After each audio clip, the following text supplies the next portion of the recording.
लैंगिक शोषणाचे आरोप असलेला भोंदू बाबा अशोक खरात आता एका मोठ्या जमिनीच्या घोटाळ्यात अडकण्याची शक्यता आहे। नाशिकच्या प्रस्तावित 66 किमी परिक्रमा रिंग रोड भोवती खरातनं आपलं भूसाम्राज्य कसं उभं केलं याचा धक्कादायक खुलासा झालाय। रिंग रोडची अधिकृत घोषणा होण्यापूर्वीच खरातला या मार्गाची माहिती कशी मिळाली, यात कोणकोणते अधिकारी सामील आहेत, बघूयात याचा आढावा घेणारा आमचा स्पेशल रिपोर्ट।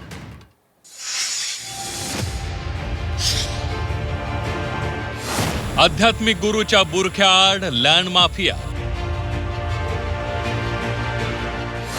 अशोक खरातची नाशिकच्या रिंग रोड परिसरात जमीन खरेदी। रिंग रोडची माहिती खरातला देणारे अधिकारी कोण?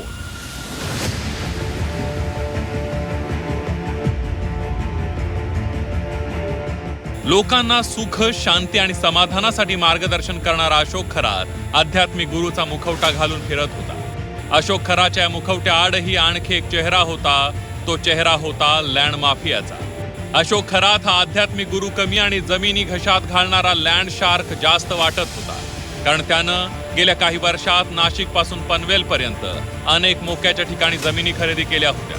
कुंभमेळ्यासाठी नाशिक परिसरात होणाऱ्या 66 किलोमीटरच्या रिंग रोड परिसरातही अशोक खरातनं मोठ्या प्रमाणावर जमीन खरेदी केल्याची माहिती समोर आली। नाशिकच्या रिंग रोड परिसरात खरातनं 10 ठिकाणी शेतजमीन आणि 12 ठिकाणी प्लॉट घेतल्याची माहिती आहे। ही सगळी जमीन जवळपास 50 एकरच्या आसपास असल्याचं सांगण्यात येतं। धक्कादायक बाब म्हणजे अशोक खरातनं विकत घेतलेल्या कोणत्याही जमिनीतून रिंग रोड जात नाही, पण रिंग रोडचा थेट ऍक्सेस मात्र अशोक खरातच्या जमिनीला मिळतोय। सिंहासनासाठी होणाऱ्या रिंग रोडची माहिती ही अधिकाऱ्यांना आणि काही राजकीय नेत्यांना होती।